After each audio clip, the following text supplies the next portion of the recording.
Blend. On today's episode, we will be looking at Urabrask, Heretic, Praetor, and to be honest, didn't get a regular reception, probably because it's essentially the worst Praetor that they've made, I think.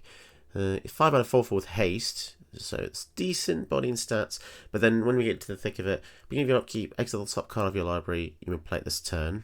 Okay, so that's an extra card that you can use on your turn.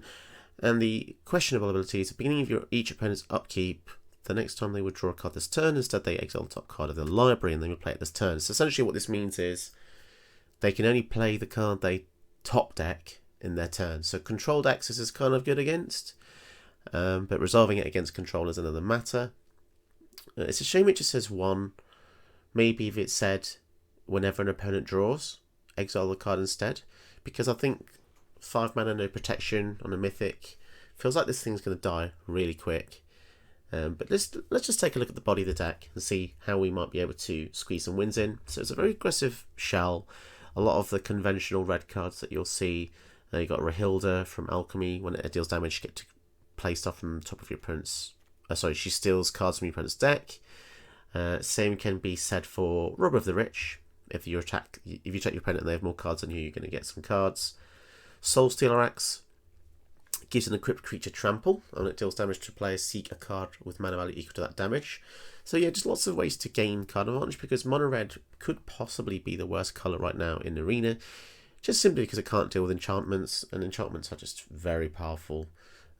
Kind of end the game as soon as you play them. If you think how many sagas exist, and then if you think about the fact that red can't really deal with it, I haven't unlocked Chaos Warp because I'm not a huge fan of the card in 1 versus 1, because if you're getting rid of a medium to high threat and there's a chance they could get an even worse threat, is kind of terrifying to me. I would probably recommend you crafting it anyway for certain decks, but we'll see. I'm not sure the deck really needed it.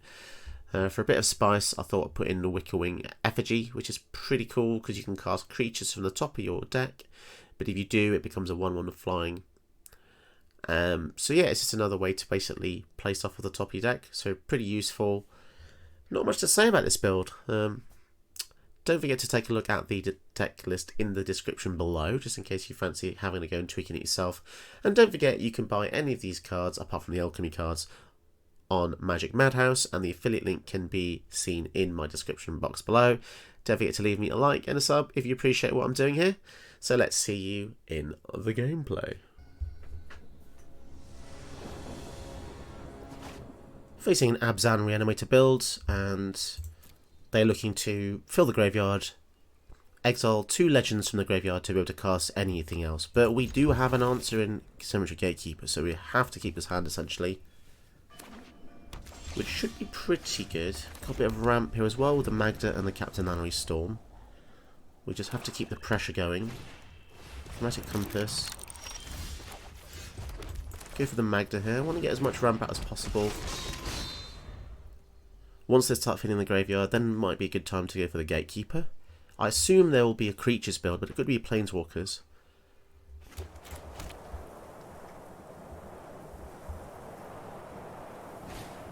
Grim Tutor. Oof. Searching for any card. That's not good to see. I mean, it could be a forest because they appear to be missing green. Let's go for the double ramp here. So we're going to get a couple of treasures. Don't forget we have You Find Some Prisoners, which can deal with their Chromatic Compass. But I'm just going to spend one of those to get Shadow Spear here. Need every edge we can get. So they go for their 4 toppers. Wrath of God. Okay. Kind of annoying. Let's go for the Praetor. I wonder if they tutored for that, because they still don't have a forest. Seems like a really risky move. I wonder if they had the opportunity to get a forest, but they didn't. Who knows? A lot of people seem to pause on this trigger. I'm not really sure why. It's pretty simple. Oh, of course, they get a Skyclave Apparition, but this is 5 mana, so it won't be able to exile it here.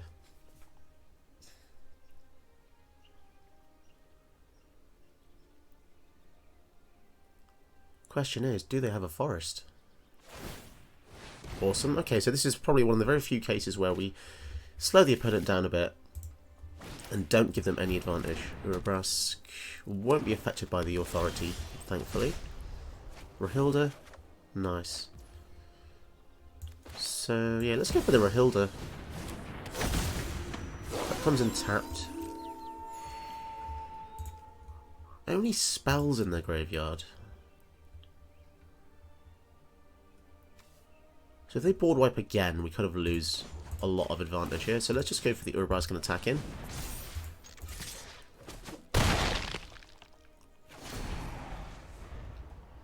We could have played an Ornithopter, but... Ah, okay, so Garrick. So they can only play the Garrick if they play a land, which they do. Okay, that is unfortunate. So they were slow rolling lands, it seems. Let's play a game of hide and seek. It might be time to think about killing this Thematic Compass as well, because eventually this is going to turn into Maze of Ith, and then we can't deal with... Right, so first we have to kill the Garrick. Next time you're dead. Kill the Thematic Compass. We do not want that flipping, it will stop our entire deck. And seeing as we're getting low, they're getting low on lands, I think the Rolling Vortex will be good, because it will put them down to 9 here. Certainly close out the gap. We can potentially stop them gaining life as well with the red mana. Cultivate, so they're ramping even more. I mean, if they don't have any lifelink, I mean, they will from the authority, but only for every creature we play. No creatures, so is this just a Super Friends build, I wonder? Strange. Eventually, Urza's Rage is just going to kill them for 8, 9, 10, 11, 12. That is a lot of mana off, though. So they seem to like sorceries, don't they? There's 4 sorceries they've cast here. So let's go for Symmetry Gatekeeper. And we will name Wrath of God. So whenever they cast a sorcery now, they're going to take 2.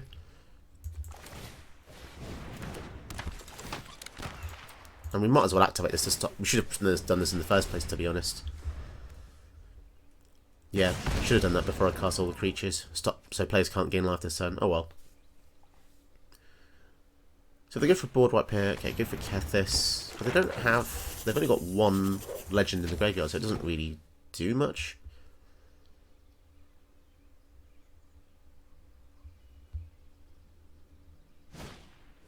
Esper Sentinel. Okay. And land to exile our graveyard. Sure thing.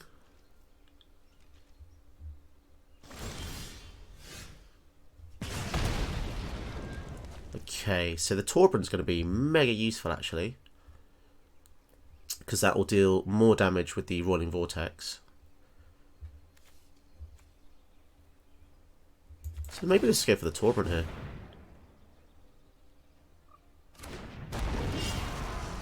And so you will pay the 1 to stop them gaining that life as well. So this has got First Strike Menace, so we might as well attack with both, because they both deal 2 extra damage each. And so will the Ragavan as he comes out. So they can't gain life. So unless they have removal for Torbran, they're in a bit of trouble here. This has Menace, so okay. We'll definitely kill off the Sentinel. I'm fairly happy about that trade. Heroic Intervention. Wow. Although it doesn't save themselves there, does it? And then they just die to the Rolling Vortex. That was really lucky to beat a technical deck with an aggro deck like that. Whew. Okay. It always feels pretty stacked playing in stack against 3-color decks, because we just can't do that extra bit of damage we need to. I don't really like the look of this hand. I'm going to mulligan this. I mean, this isn't much better, to be honest, but I suppose the Rolling Vortex can once again stop them gaining life. Keep drawing the same cards. Keep getting Magmatic Channeler. Weird. So their deck will be a reanimator deck, trying to fill the graveyard with lots of creatures, playing some creatures out, and then eventually mutating onto their board presence to resurrect their entire graveyard, which is very scary. start with a channeler.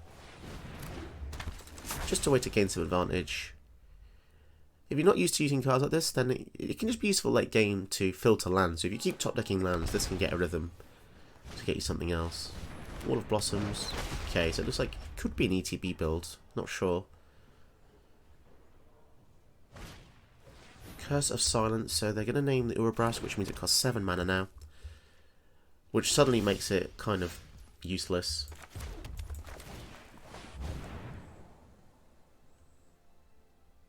Holding priority here feels kind of a dick move. I don't really understand why.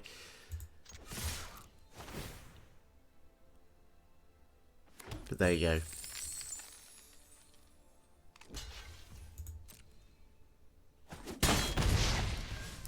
I can tell when people play like this. You know, they put a stop on every step. It's kind of like, just chill. You don't need to put a stop on every single step. It's very unlikely that you will be using every step in that way, unless you've got some really nuanced instance you want to use. But there you go.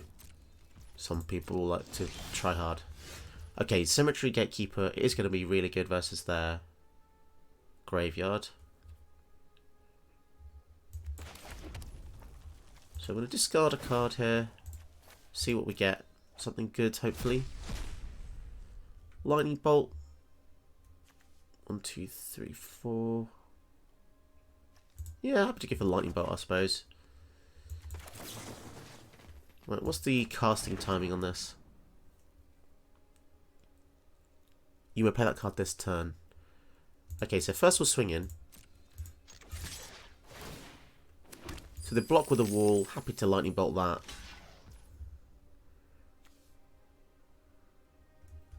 Well, this is interesting. If I use this here, for instance, I don't even need to use the bolt on it. I can just kill it, like here. Yeah, so then I can instead abrade the Arcane Signet.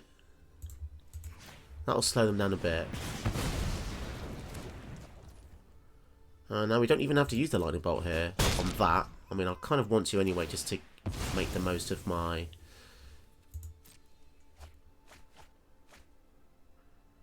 Oh, if they get that back to the hand, okay. Creature with lesser mana cost, that is a shame. Let's just Lightning Bolt it here.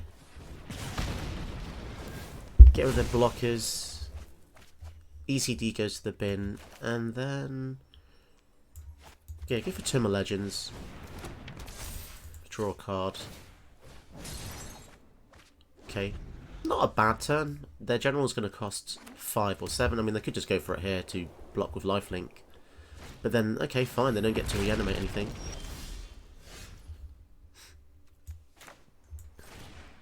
But it is going to be a pain. Yeah, let's activate this channel. Trying to hit a land. 2 lands, in fact. That's fine. And any creatures? We do. So you know what? Let's just start it now. We're going to do it anyway, aren't we? And we'll exile the Elder Fang. So now if anyone plays a creature, that takes 2. They take 2, so... It's not very elegant, I'll be honest. I think because I'm playing stuff that's a lot harder than my deck, it's just so much trickier to deal with. So they attack for 5. We get into 20. No blocks.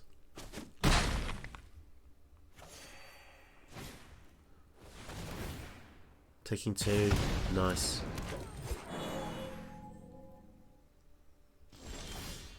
And a Legion War Boss. We could just start spamming the field. Yes, I'm not going to discard anything. Let's go for it. Be mega aggressive. So we take 2 as well.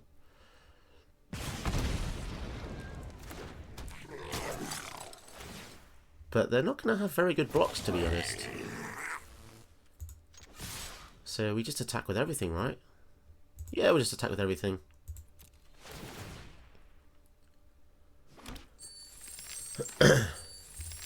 Our ramp means that we can hopefully go for Urabrask soon.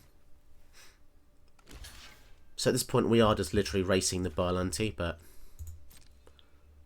not much we can do about that. When the Fable of the Mirror Breaker flips, it lets us copy stuff, so who knows, maybe it will be able to copy something like a Legion War Boss eventually.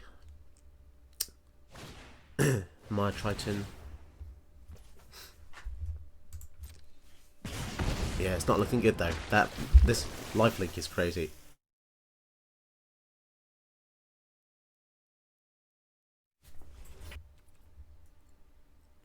And they're passing the turn.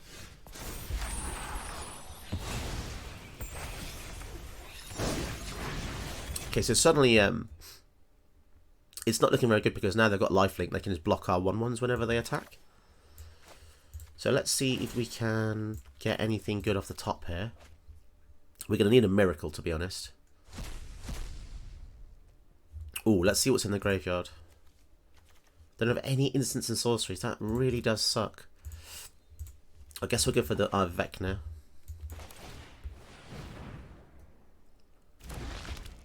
Draws us a card.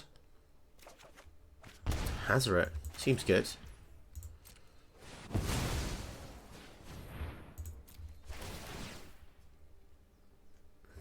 So we are taking quite a bit of damage, but we can attack and block with Hazoret now.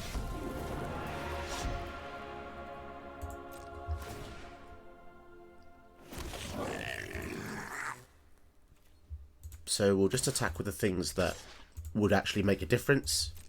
So they can't block Hazoret all day long. I mean, it's got indestructible, 5 damage coming in. Obviously, they will gain 5 every turn. So annoyingly, our Legion War Boss is kind of slowing us down quite a bit. And now the Incubation Druid's got bigger. That's going to be a problem as well.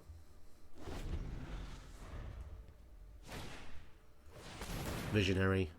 So it looks like the Gatekeeper's like keeping them semi in check, but I don't really like my chances here. They are just top decking like we are, however, they have the lifelink. So until we get the answer for this lifelink, it's not looking good. Also, the fact that if we kill their Berlanti, they can just recast it again and probably reanimate their whole field.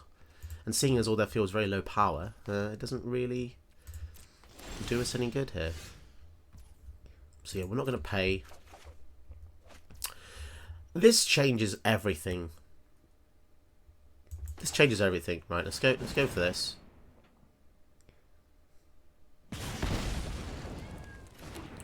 Okay, now we just non-legend gains haste. Okay. So let's get a copy of Legion War Boss.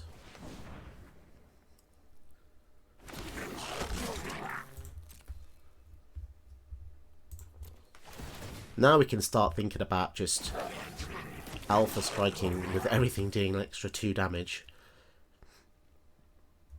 So we have to attack with these.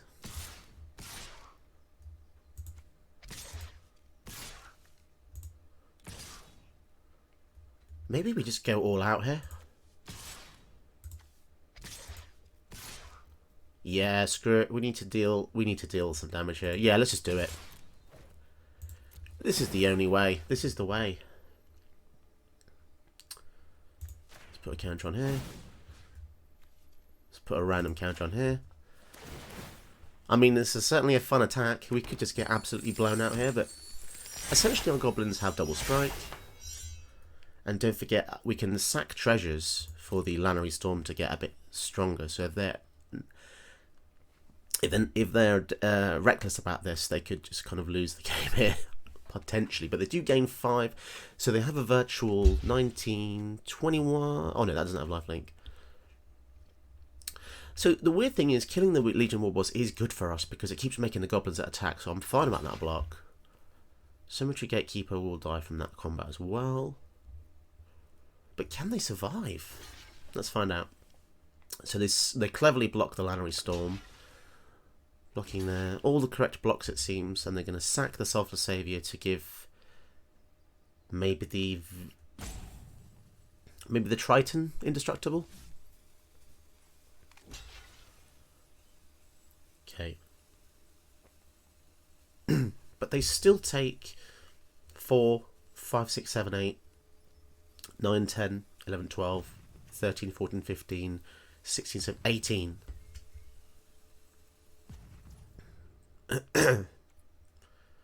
Well,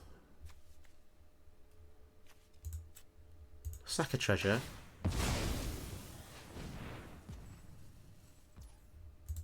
I mean, I've not done the maths here, guys, but I just want to get a bit more damage in, and this is kind of like my last hurrah, to be honest. Okay. Did they account for this extra damage? I'm not sure. That's an extra 3. Does that change the maths? Who knows? There's a mathematician out there going, oh no. Village right. That doesn't change the combat maths. The maths is still the same.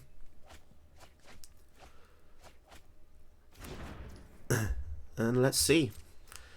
Will it blend? Was it enough?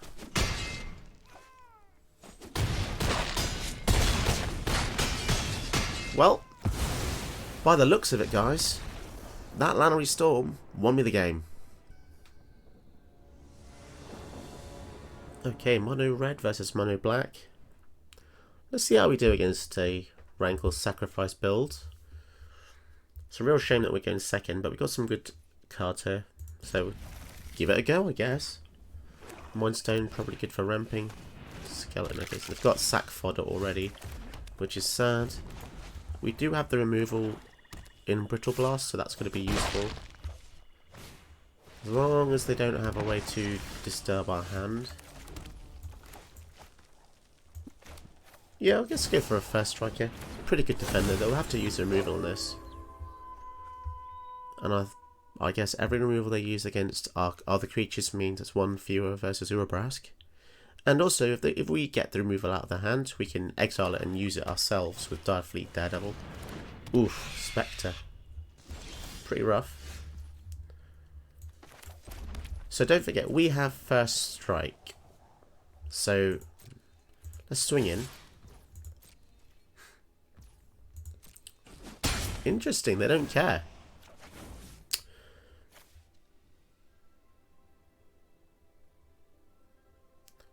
So we have to attack with a wolf or werewolf to be able to cast.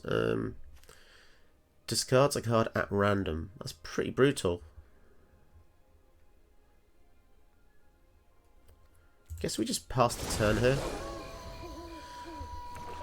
If they go for the Rankle, we kill it with the Brittle Blast.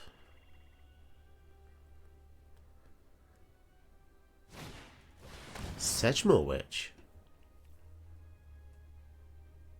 Okay.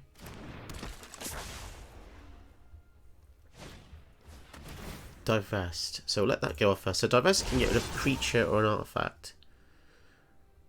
Cool. We'll get rid of the Hypnotic Spectre then for now.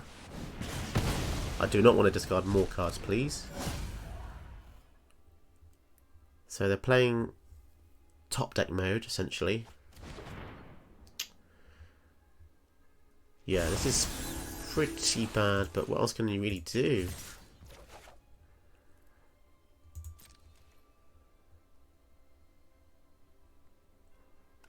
So first strike. So okay, so get rid of the zombie first. Yeah, I guess they're going to be able to trade here, aren't they? Yeah, that's a shame, but it's in some ways it's good because it means that they have fewer things to sack with the Rankle.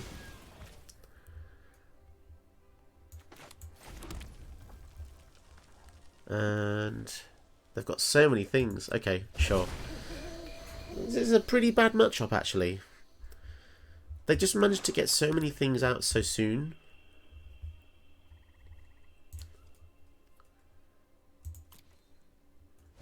The fact they can get the Sanitarium Skeleton back as well, pretty annoying. And probably the fact they don't care about the card in their hand. Yeah, it's pretty rough. So let's let them resolve the Rankle. They'll probably choose discard.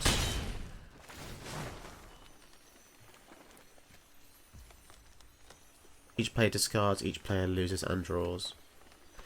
It's not the end of the world, is it really? Discard the Mind Stone, as that feels pretty useless right now.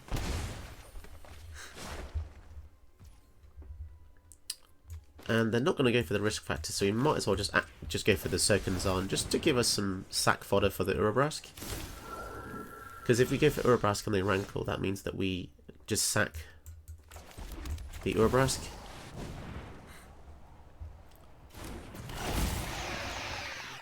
And we'll swing in here.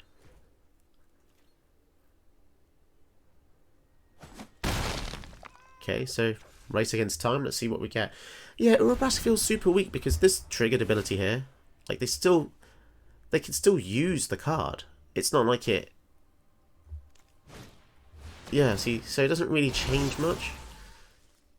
So they get to discard a card from hand, they get a 1/1 and then another 1/1. Pretty rough, to be honest. So I guess we'll just get rid of 1 for now. So we'll still have a surplus of 1 to sack to the Rankle. And to 9. We need a board wipe. Something that deals 3 damage to each creature. Probably helps us win the game, but...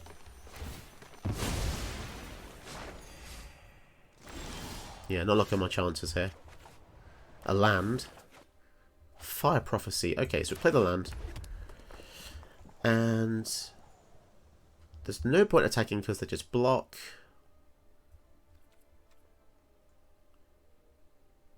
Okay, we'll pass a turn. Yeah, I don't really know what... it's such a weird design, right? Because if they get a card here they can play, they just play anyway. Urabrask is almost a vanilla creature. Almost.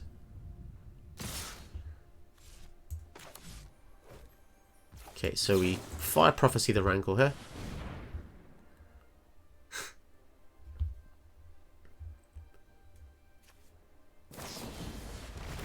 Malakir Rebirth brings it back, so we might as well go for the risk factor. We could be absolutely fine as long as we just get some kind of board wipe. They take the damage, obviously. And then, yeah, we'll put the mountain away. So get another answer for Rankle, so that's going to be useful. But we are at 9, so... again, very risky. It's going to be a land, isn't it? It's always a land. In testing, it's always a freaking land. So, ward, pay 3 life. Jeez, that's crazy. So we can't even do that because they will have lethal on board.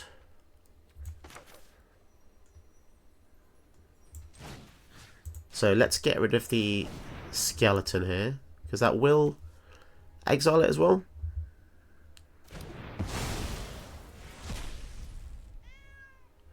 Yep, not looking good. And then we'll pass to the opponent. This Sedgemoor Witch is actually causing more problems than we would like. Oof, Yerox Fenlurker. That's pretty rough. But then again, we're just going to use this anyway, aren't we? So.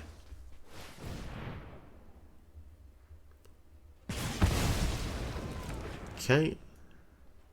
Can we come back with 6? So they'll swing, take us down to 3. So basically we need an answer immediately in our turn or we die.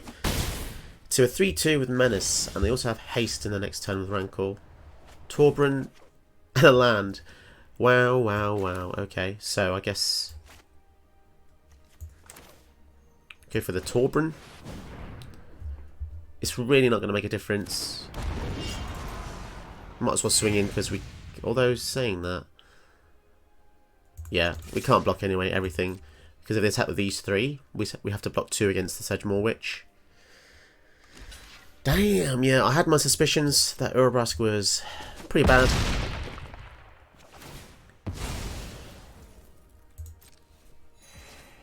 I don't know what they were thinking when they designed this. They probably thought, oh, it's such a cool, unique ability. And in some ways it is, but as you can see, it hasn't stopped them whatsoever. Because, and also, I don't know at which phase of the game it's meant to be useful. Let's say early on. Well, they can still play lands, they can still do removal spells. It literally stops nothing. Yep, so they swing for 6. And we die. Oh, Urabrask. Come on, let's try again. Okay, we go first against Evelyn the Covetous. Now, I don't know if you've seen many of... Well, I don't know if you've watched all the videos so far, but... some weird algorithm thing going on here. I keep getting Bergy and Magmatic Channel in my opening hand, and Risk Factor. So... I honestly do not understand how Arena works, and I work for a tech company. So there you go. Well, I don't do algorithmic stuff, but this is just stupid. Really? The same 3 cards in every hand? What on earth is that about? What on earth? Very silly. Anyway, we're facing Evelyn the Covetous. Could be Vampire Tribal, looking to... okay, let's try Artifact. Looking to cast stuff off both of our decks. Let's go for the Bergy here. It is quite, I'm not going to lie, playing this deck is incredibly tiring. I don't know, you're going to have to be really into Mono Red and really into Urabrask to get the most out of this deck, but goodness me, it is quite painful.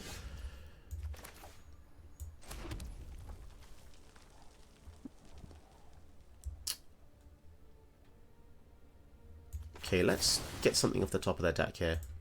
See if we can find something interesting.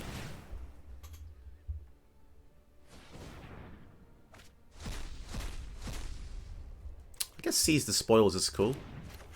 Let's use that. We'll discard Risk Factor because we can use that from the graveyard anyway. And it's not a fantastic card when people normally just pay for life. Okay, some decent stuff there.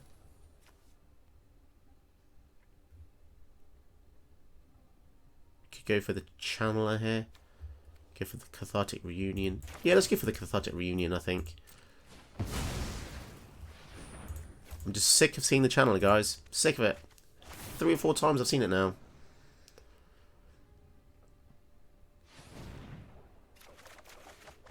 Okay, so basically got a brand new hand, which is cool. Swing in. Pass the turn. So, can we deal with Evelyn? 5 toughness. It's going to be tough. Glittering Stockpile seems good. Basically, they can keep putting things onto it, counters on it, and then sack it to get that much mana. Bolus. Bolus indeed. We'll get rid of the Dragonfire then, seeing as that's not going to be able to kill that anyway.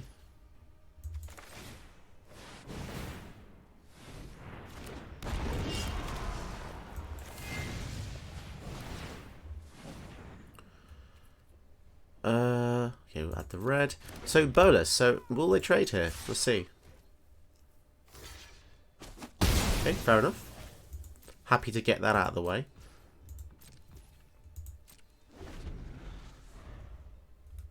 So it's more of a control-y build rather than a vampire build, I take it.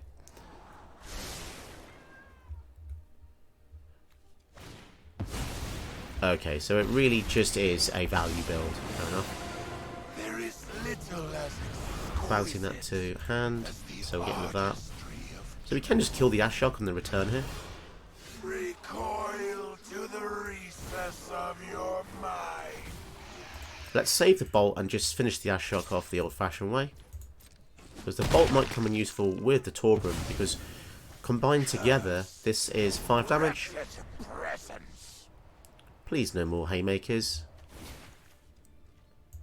It does make me a bit sad when I see a vampire tribal deck like this being turned into not a tribal deck. I see this a lot actually. People do it with slivers. I've seen a sliver general with no slivers in the deck. Yeah. So she's going to be able to cast... Ooh, Soulstealer Axe, that's mean. That would have been so good for us there. Oh, that's a real shame, but... So what's the prerequisite? Once you turn, you may play... Okay, that's fine. We're still... Okay. They choose to quit the game. Who knows why? They had an amazing start there. Very strange. If you've had fun watching this video, don't forget to leave me a like and a sub, and to check out my Ko-fi donations page where you can donate as little or as much as you want. And check out some more videos to keep watching.